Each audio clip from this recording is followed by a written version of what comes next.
yung kanyang pronouncements about China, about the West Philippine Sea, talagang swak na swak do sa website, official website na Tingnan mo, eto, aatake ka na naman. Aatake na naman daw siya. Kesyo pareho daw nung official statement o yung pinaglalaban ni Marcoleta yung sa official statement ng China website. So eto, another fact na binabato mo na naman kay Marcoleta. Sasagot na naman si Marcoleta sa'yo. Tapos sasabihin mo na naman, bakit ito kinatake ni Marcoleta? Lacson, talagang pikon talo. Oo, maniwala kayo. Papakita ko sa inyo. Papakita ko. Talagang si Lacson ay tila bagang merong mga kasinungalingang patuloy na pinapakalat at sa atin at makikita nyo rin po na si Lacson ay mukhang may ginagawang hakbang para matanggal sa Senado si Marcoleta. Eto na nga, nagkaroon po kahapon, nakita nyo naman yung usapan tungkol po dito sa Lacson at saka ano. At ito, papakita ko sa inyo kung gaano kasinungaling si Lacson. Ha? Papakita ko sa inyo kung gaano kasinungaling itong mama na to dahil napikuntalo siya dito kay Marcoleta. Ha? Ang lupit, ang lupit. Pakinggan nyo natin ito ha. Kasi alam mo, itong isang magiting na senador, mukhang pinatatanggal ata sa sa Senado. Ewan ko, ba't may mga ganung itong issue. Pero panoorin muna natin yung reaction ni Lacson. Ha? Ipapakita ko sa inyo kung gaano kasinungaling to si Pinky. So, ABS ka, di ba? Okay. Alphabetical. Sir, so after ng exchange po ninyo ni Senator Marcoleta kahapon, how are things? well, I feel good. Kasi it's been quite a while and numerous times. Wala naman talaga Pumipitik si kuya. I feel good. Hoy, sinabi niya na hindi siya bakla, huwag kayong ganyan. Basta, he feel good. siyang ginawa kundi i-target ako, atakehin ako, i-badmouth ako. Matagal na ako nagtitimpi. Yung last week, Feeling victim pa. Nakakatawa ito Alam mo, si Marcoleta bumabanat, pero issue-based lagi. Lagi niya sinasabi, ito yung issue, bakit hindi niya ginawa, bakit ganito, ito, hindi. Siya, anong issue niya? Naglabas siya ng mga chop-chop na video ni Marcoleta tungkol dun sa pro-China na kesyo isinusuko daw ni Marcoleta yung, o pinamimigay ni Marcoleta yung island. Na ilang beses naman na sinabi ni Marcoleta na hindi niya pinanood yung buong context. Yun ay isang sarcasm na sinasabi, di sige, sa'yo na. Parang ganun Alam mo yung simpleng, kunwari nag-aagawan kayo ng isa mong kaibigan tungkol dito sa jowa niyo. Jowa ko yan. Hindi, jowa ko yan jowa ko yan kung talagang jowa mo yan, di sa'yo na. Ba't niya ba yung mga gamit? Sa'yo na. Hindi ibig sabihin pinamimigay. Di ba? Kung puputulin mo lang yung, hindi, sa'yo na. Di pa, pinamigay niya. Hindi niya pinamimigay. Pinapakita lang naman ni Marcoleta yung consequence ng ginagawa ng pamahalaan na ito. Ngayon, biglang chinap-chap nito ni Lacson para tirahin si Marcoleta. Di ba? Tapos ngayon, ikaw na feeling victim? Ayop talaga. privilege speech niya, I was at the lounge. I was listening and talagang pinigil ko yung sarili ko and I asked the majority leader kasi magkasama kami doon. Sabi ko, sagutin ko pa ba ito? So, also upon his advice, and yun na rin ang feeling ko, wag na lang patulan. Pero, tumira pa rin siya noong Lunes. I was in my office monitoring. So, right there and then, nag-decide ako. Sabi ko, enough is enough. I have to respond. So, yun. Kaya pinuyat niya ako nung gabi kasi nag-drop ako ng speech kasama yung staff ko. Umuwi nga kami, alas 12 kaya mainit ang ulo ko Sir, after po ng kahapon po, tapos na po ba, tama na si I don't know. I don't initiate any quarrel or any fight. But if you hit me and you insult me, I'll insult you back, and I'll hit you back. Ganun naman attitude. Feeling victim? Ikaw pa talaga yung nagsabi ng ganyan? I never initiated any quarrel, especially with my colleagues. Ayoko Ang problema, kung sumusobra na, lahat naman tayo may elastic limit hindi ba? Para tayo rubber band din Pag dumating na sa malapit sa breaking point, ay preserve ko na yung breaking point. I will have to respond. Yun. So, marami tuloy na i-reveal tungkol sa mga shortcomings niya. Sabihin na lang natin, ayoko sabihin kagaguhan, pero shortcomings would be a better word. So, ang isang na-notice ko when we were researching, we tried to compare, sabi ko sa mga staff, establish a pattern. Yung kanyang pronouncements about China, about the West Philippine Sea, talagang swak na swak do sa website, official website na Tingnan mo, eto, aatake ka na naman. Aatake na naman daw siya. Kesyo pareho daw nung official statement o yung pinaglalaban ni Marcoleta yung sa official statement ng China website. So eto, another fact na binabato mo na naman kay Marcoleta.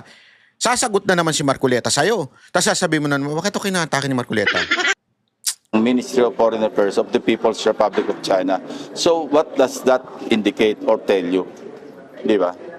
So kung gano'n ang kanyang position, pinaparot niya lang ba yung position ng China regarding the West Philippine Sea?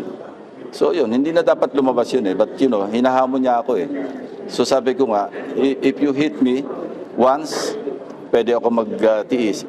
Hit me twice, pwede pa rin. Hit me 3 times, medyo malapit na sa elastic limit yun. So, As a former member po ng security sector, how do you find that? Is it unsettling well, or yes, unsettling, to say the least, because this is national security that we're talking about. Especially na medyo delikado delicate yung situation. Parang in the advent of the Iran war, di ba? Parang iniisip ng marami baka magka World War III. Di ba? Delikado yun. Pag nag-escalate yan at kumalat yan pa sa Pacific region, medyo kawawa naman tayo.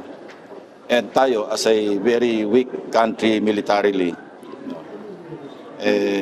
wag na nating gatungan pa o wag natin dagdagan. Yun lang masasabi. Wag daw dagdagan. Kaya iniimbitahan ni Marcoleta itong mga AFP. Kaya nga niya iniimbitahan Para nga maayos Para nga mapayapa ang usapin between us and the China government. That's the purpose. Paano gagatungan? Kayo ang gatungero. Gatong kayo ng gatong at sinusuportahan ninyong isang walang niyang opisyal natin na kung saan binaboy ang mukha ng kalaban. Again binaboy ang mukha ng kalaban na gusto nating makipagkasundo. Gago! Sinuportahan ninyo. Tapos si Marcoleta gusto niya maayos ang usapan sa China. Paano ginagatungan? Gago! Kung ako yung nag-interview dito, suplak sa akin to si Lacson. So yung issue doon sa flood control na hinihirit na yung 18, ano ang chance nun?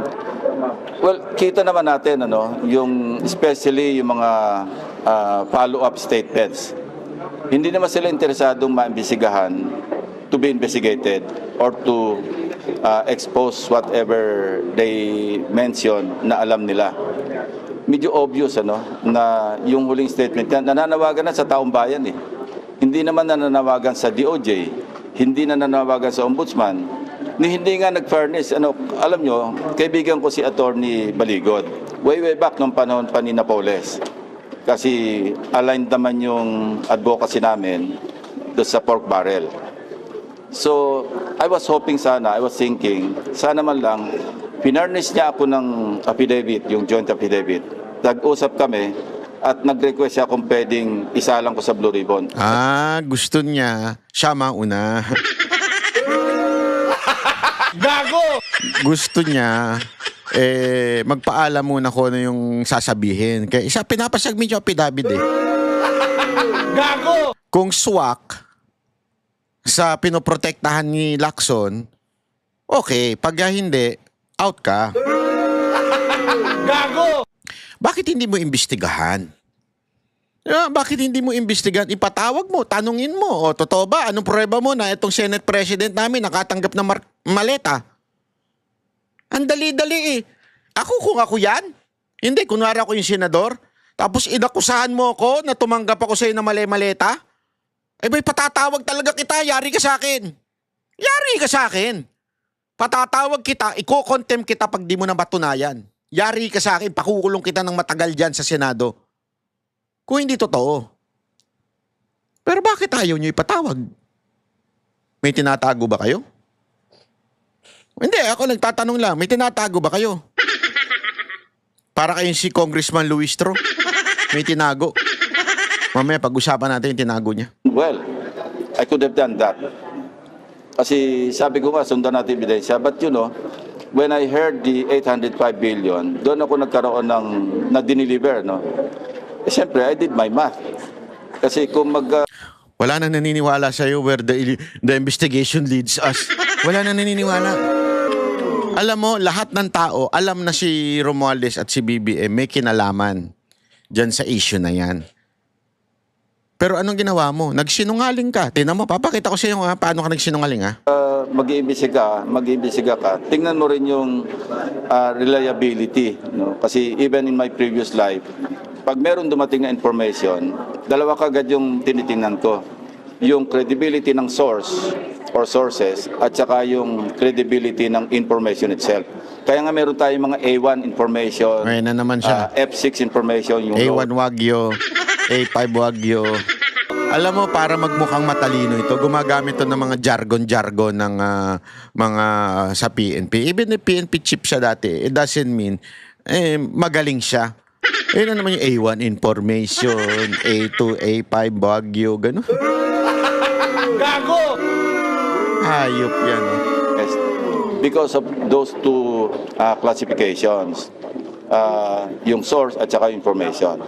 And kita naman natin when I delivered my privilege speech last week, imposible.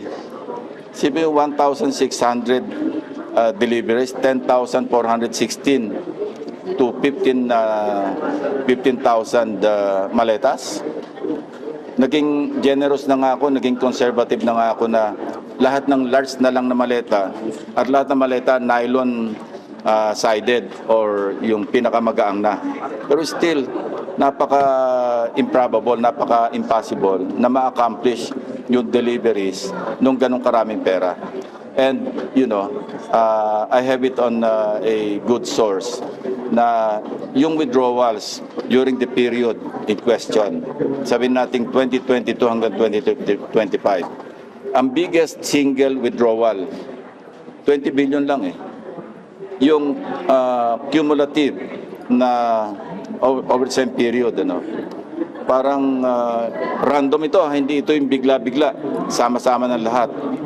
Ibig sabihin, involving 114 million Filipinos sa mga 111 billion. So saan manggagaling yung 805 billion? Wala naman siguradong cheque yun kasi maleta ang pinaglalagyan. So doon pala makikita mo yung incredibility, di ba, ng kanilang information. So ba't natin papatulan yun? Not to mention na mukhang papunta sa destabilization. Napansin natin, bakit on the eve of the 40th anniversary of EDSA 1, tapos at the time na merong confirmation of charges sa ICC. Ito yung mga factors na dapat kinoconsider natin kung credible ba yung kanilang binibigay ng mga information. So, yun. So, kung kayo nasa lugar ko, tatawag pa rin kayo ng hearing, alam nyo yung motibo, gusto nyo ba magkagulo yung bansa? I'm not for BBM, but I'm for a peaceful country na dapat inigil natin, hindi yung destabilized. Hindi naman destabilize. Kaya nga ito lang kasimple Sabi ko nga sa iyo kung nagsisinungaling itong mga sundalo na ito, mga ex na sundalo na ito, di sana kung nag-hearing kayo, mabubuking mo ngayon, mapapahiya sila. Kung nagsisinungaling sila. It is not your job na hindi magkagulo. That is not your fucking job. Your job is to know the truth so that pwede tayo magkaroon ng mga bagong batas na kokontra sa korupsyon. Paano mo magagawa yan if you do not know the truth? Hindi naman mo patatawag yung mga senador para, di mo patatawag yung mga ex-military para panigan sila. Ipatatawag mo sila para malaman mong katotohanan. Kung hindi mo pa nga naririnig sila, hindi mo pa sila natatanong, anong klaseng investigador ka? Dati kang pulis. Alam mo yan. Para malaman mo katotohanan, ipapatawag mo ang dalawang panig. Di ba? Papatawag mo sa presinto, mag-uusap, at doon maaamoy mo kung sino nagsisinungaling. Dito, malayo pa lang, porket hindi makapangyarihan, porket sa tingin mo walang kakayanan, feeling mo sila na kagad na may kasalanan. Ginudge mo na sila bago mo pinakinggan. Anong klaseng investigador ka? Paano ka naging PNP chief? Palakasan? Gago! Di ba? Ayun ay simple lamang na konklusyon. Gulo at maaaring pati yung armed forces makihalo. Gusto nyo ba maulit yung ganong situation? Of course not. Sir, how about yung mga Ilocadis and Yusek Bersamin was never mentioned. Kaya nga tinanong ko siya, have you read the partial committee report? If there's one sentence or one phrase that mentioned Yusek Bersamin, why not? Yusek Bersamin was not mentioned daw dun sa report. But this is how liar you are. He was mentioned during the hearing, during Senate inquiry.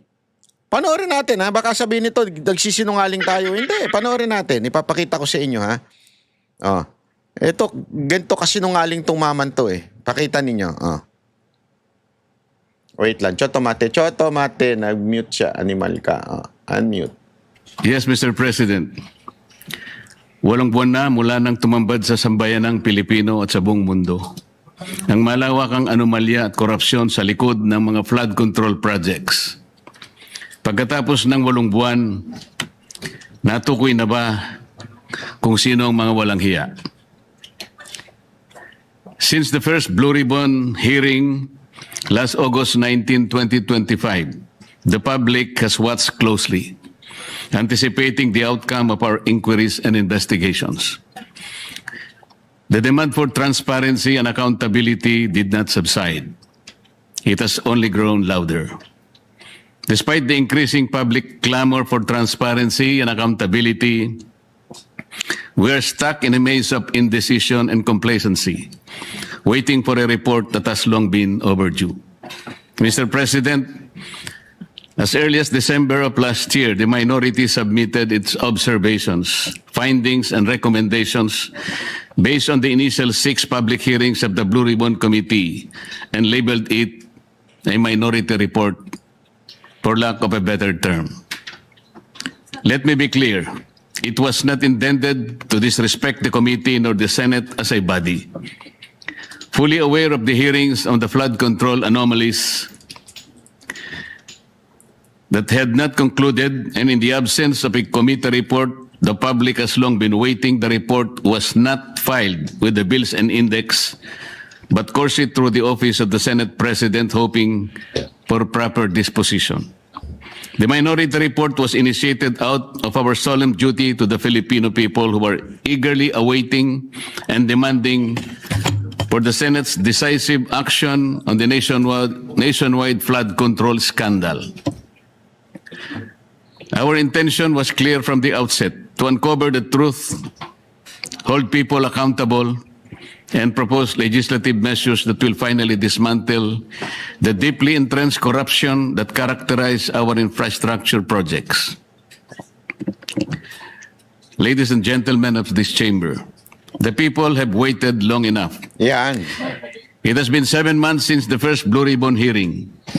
For far too long, the public have been agitated, disgusted, and tormented by the thought that more than 1 trillion pesos have been openly looted from the National Treasury. Yet to this day, no one has been held accountable Yon. except for the small fry. In several instances and interviews, the chairman of the Blue Ribbon Committee has said that a partial committee report is to be released. Last November 24, 2025, the chair stated in an interview, and I quote, "Magsasubmit kami ng partial committee report based on info so far gathered during the previous hearing." Natapos ang Disyembre 2025, walang report. Nako. Then on January 14, 2026, during the kapihan sa Senado, another statement was made that the report was still being drafted by his staff, even chiding them for being inept. Are we supposed to depend solely on the capacity and perhaps the willingness of our staff to produce a report that the Filipino people have been waiting for? A report that is not merely a formality but a duty we owe to the public we serve. It was out of exasperation that on January 20, 2026, we took it upon ourselves to formally release the minority report in a press conference to prevent the findings of our inquiry from being stalled while the public continues to wait for answers. Yet again, on January 26, 2026, the chairman once again said that BRC's partial committee report was almost finished. Mr. President, the minority report was not done half-heartedly, nor was it done out of disregard for this institution. It was done because the Filipino people have been waiting for this chamber to tell them what has been found. The submission of a minority report therefore served a simple yet necessary and urgent purpose, to let our people know that something has been done, at least from our side. Sadly, after the minority's press conference, said report was vilified without even the courtesy of reading it. The BRC chairman was even blunt when he said that the place for the minority report is the trash bin.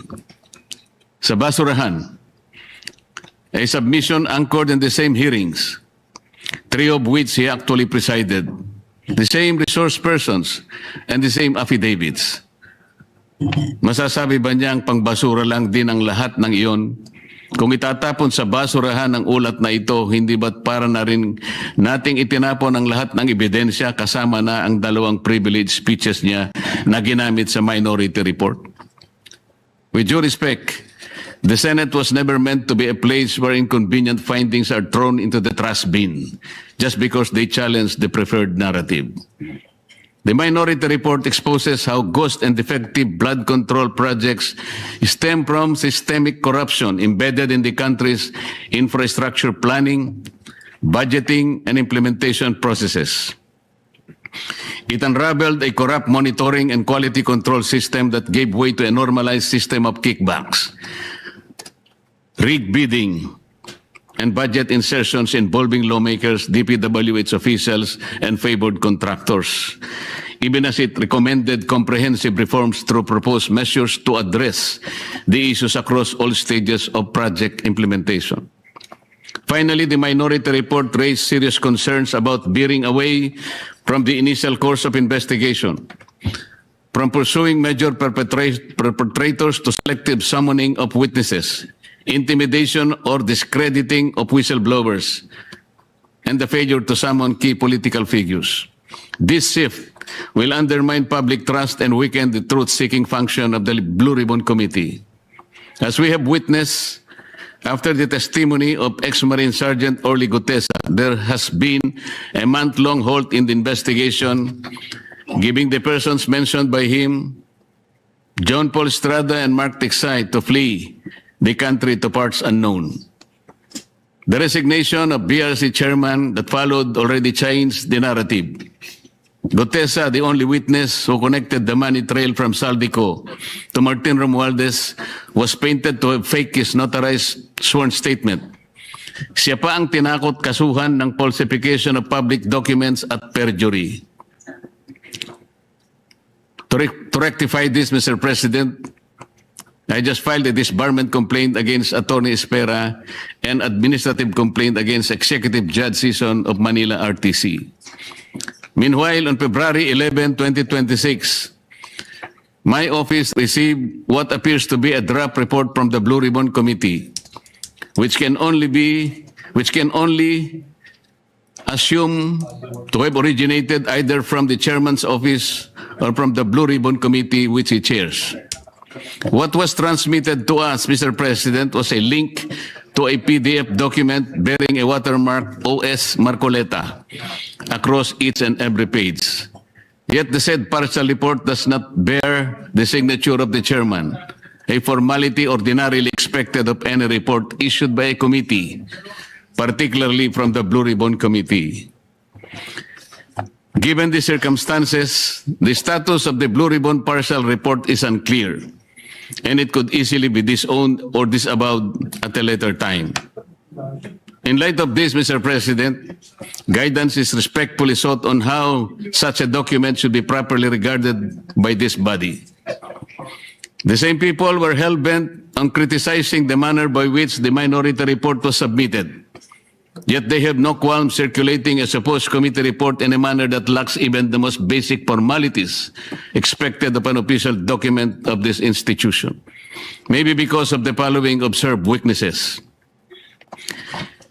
In the BRC chairman's interview with Dos por Dos on DCRH as early as July 31, 2025, he alleged that there are at least 60 sitting congressmen who also acted as contractors of infrastructure projects in their own districts. In a press conference and in a press release dated August 10, 2025, posted on the Senate website, the BRC chairman disclosed that House members called him and that he had a list of 67 congressmen who were contractors. Yeah, no, Yet he grabe did yan, not ano? summon. Grabe ang issue na yan, hindi man lang tinalakay ni Lacson, no? Yung sa BSP na yun, ano, na mga kontraktor. Di ba? Kung talagang gusto niya yung ebidensya, ito, may part pa dito yung, yung sinabi ni Lacson na hindi nabanggit si Bersamin. For instance, on November 18, 2025, he made a revelation during the plenary debates of the 2026 budget on general principles in the presence of DBCC officials. Sinabi niya na base sa usapan nila ni Yusek Bernardo, meron siyang may mga taong nagne-name drop sa Pangulo, tulad ni na Yusek Adrian Bersamin at Yusek Traigib Olaybar. Nagutos kay Saldico na ipasok sa BICAM yung insertions ng 100 billion. Panoorin po natin ang video, Mr. President.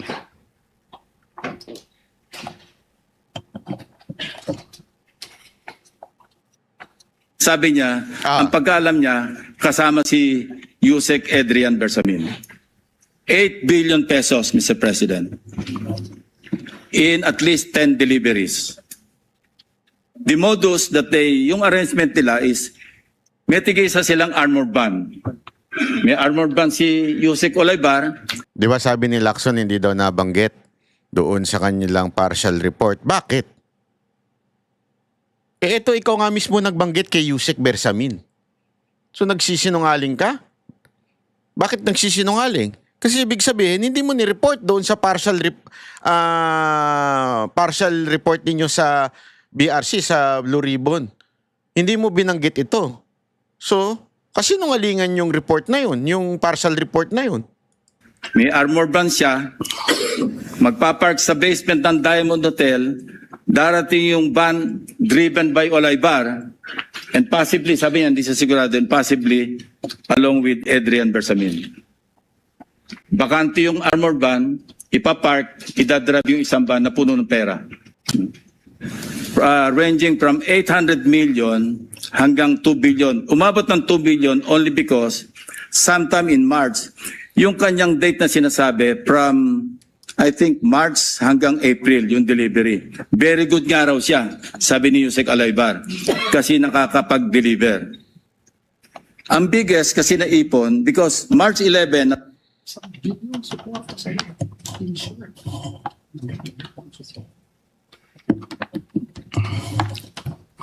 Ngunit kailanman ay hindi po naimbitahan si Yusek Adrian Bersamin upang harapin at linawin ang akusasyong ito na mismong chairman pa ang nagsiwalat sa plenaryo. Ayun.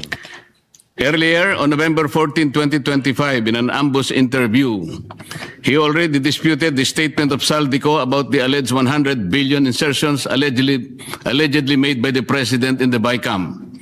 Ang malinaw rito, Mr. President, ay magkakaibang pahayag at pagkakaunawa sa parehong issue. Isang senyales ng kontradiksyon na posibleng pagmamanipula na dapat sana'y malinaw at tapat sa publiko. This becomes particularly concerning in light of the second supplemental affidavit of former DPWH Undersecretary Roberto Bernardo dated November 10, 2025, where he disclosed that he handled 5 billion worth of projects for former DPWH Secretary Manuel Bunoan each year from 2023, 24 to 25, with kickbacks of 15% therefrom. From this kickback, 75% will be shared by Bunoan and Cabral. The 25% goes to Bernardo.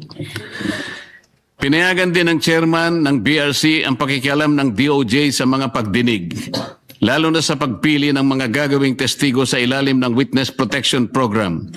Ito ay sa pamamagitan ng sapilitang pagre-require ng restitution na hindi naman hinihingi ng batas. Hindi rin po binigyan ng pansin ang mga naging kaganapan sa number 30 Tamarind Street, South Forbes na binigyang diin ni Saldico sa isa sa marami niyang video revelations.